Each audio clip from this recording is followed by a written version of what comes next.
So, Jethro, you're about to drive the car. I better show you how it works. That's Andy Wallace, Formula 1 winner and all-round top bloke. The car is the new Bugatti Chiron. Best day at work ever? I'm gonna say maybe. Formalities over, now it's my turn. Okay, first go in a Chiron. It's one of those things you're not sure if it'll ever happen, so this is big, this is good. Okay, I should start slow, but there's quite a long straight road here, and I've been waiting too long to start too slow.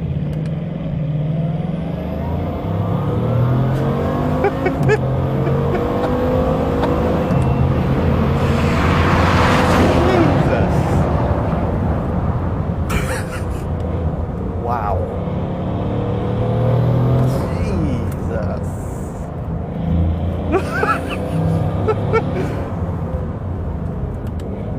Yeah, this is...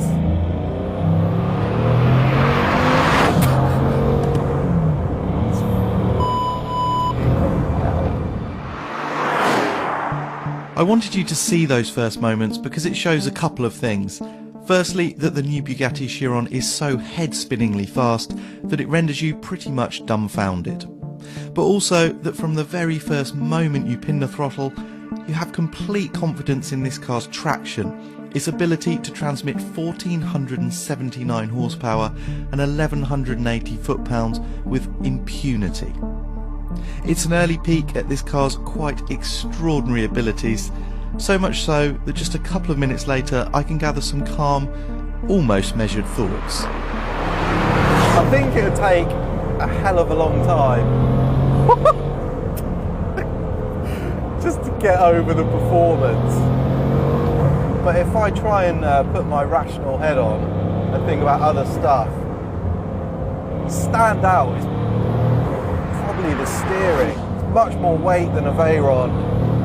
It's so sort of predictable and natural feeling for an electric setup.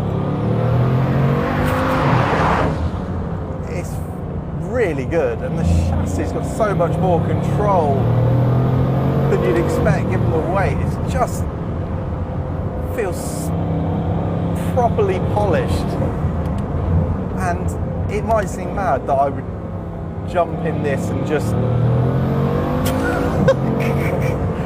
let rip, but it gives you the confidence to do it. It's something else.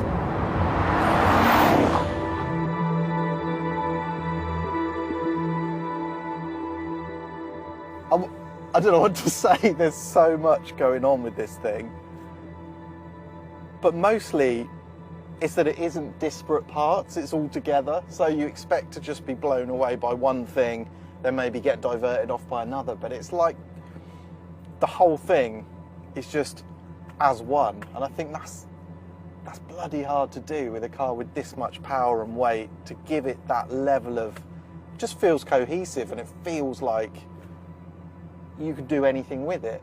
This sounds really wrong, but it feels like a normal car, and I mean that in a good way, because it feels extraordinary in what it can do, but it feels normal in that you feel like you can operate it, so you're not just this horrible weakest link. You're actually empowered to try and enjoy what it does. It's going to be quite a thing, I think, to get my head round over the course of the day.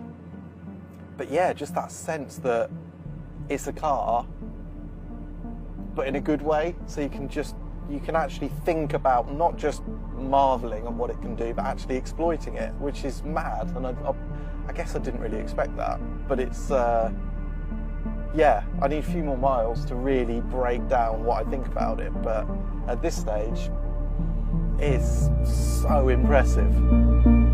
I realise now that describing it as so impressive doesn't quite cover it.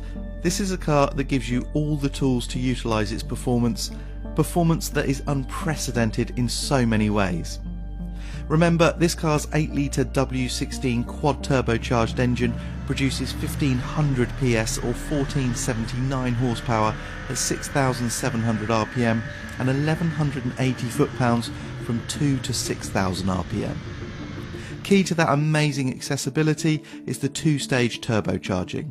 Below 3,800 RPM, all exhaust gases are fed to just two turbos for that immense low-down torque. Then the other pair of turbos join in to build towards the full 1500 PS. Get your head around this.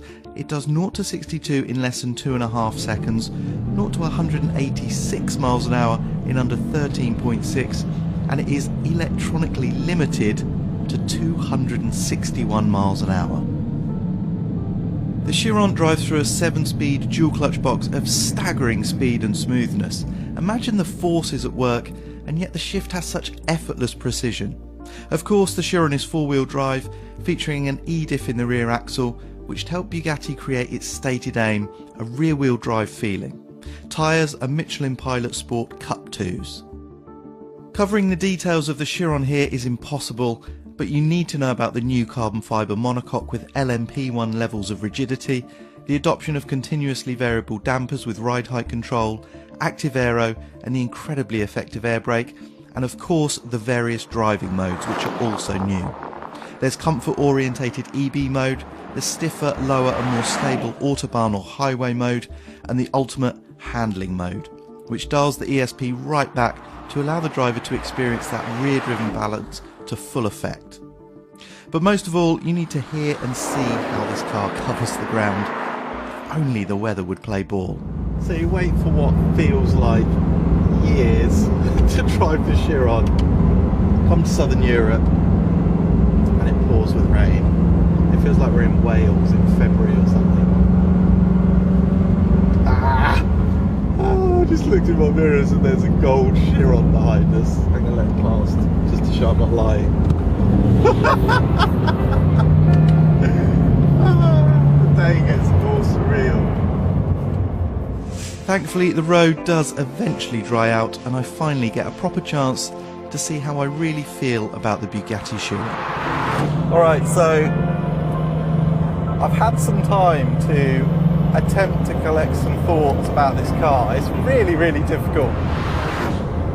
Obviously the performance dominates, but I guess if I had to say anything, it's like the performance is charting new territory, but everything else has been brought up to the same level. So the surprise, other than the shock of the performance, is that everything else matches that. Braking, grip, balance. The balance is really good. The whole car is just operating on this completely different level. So I talked a little bit about the steering before, and that it is something that strikes you because it lets you read the car, which is really impressive. You can lean on the front end, you can just pitch it into corners and feel it pushing back at you. And then what's really cool is when you're in the middle of the corner, you can get on the throttle so early, there's so much traction, but it feels like the car's turning and that you're driving on sort of the outside rear wheel. So the whole car's balanced, you don't get any understeer, and it feels like it's on the edge of sliding. Now, I don't really want to slide this car on the public road, but I do want to feel that sense of agility which you get with this car. It's so much more sort of aggressive in the way it turns into a corner, and then you can just get on the power, and the balance is going to that outside rear wheel. And it allows you to just use this ridiculous engine in places you would not expect to be able to do it. There's proper agility and control in this thing. What else stands out? Well, the brakes, really, really good pedal feel. I mean, they're fantastic for a start, and the air brake really, really helps. But the feel through the pedal is great. Again, it's that real attention to detail that you maybe wouldn't expect of this car, because you just think of it as a numbers car. But the detail through the brakes, the steering, Jesus, is fantastic.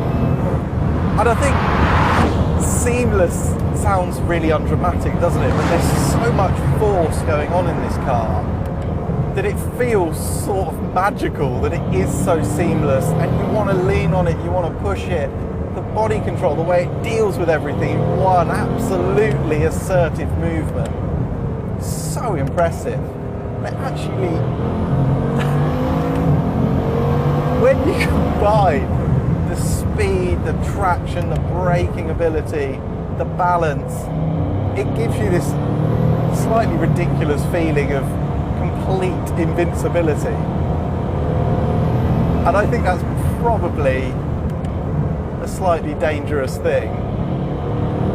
And you have to keep yourself in check. I think driving this car, a lot of it is having the discipline to realise how quick it will go, what it's capable of, but that it's still subject to the laws of physics, so you need to think about braking distances, everything else. So after just a few hours with this thing, and I wish it was more, but it has been amazing just to get to know it properly after all this time. How do you even attempt to sum up the experience? I think it's just that it just does everything on such a high level. And it's better than it probably needs to be, you know. And I love that they've gone that extra mile to create this car. And what they've ended up with, it's phenomenal. It's actually a phenomena in itself. It's unreal and pretty damn fantastic.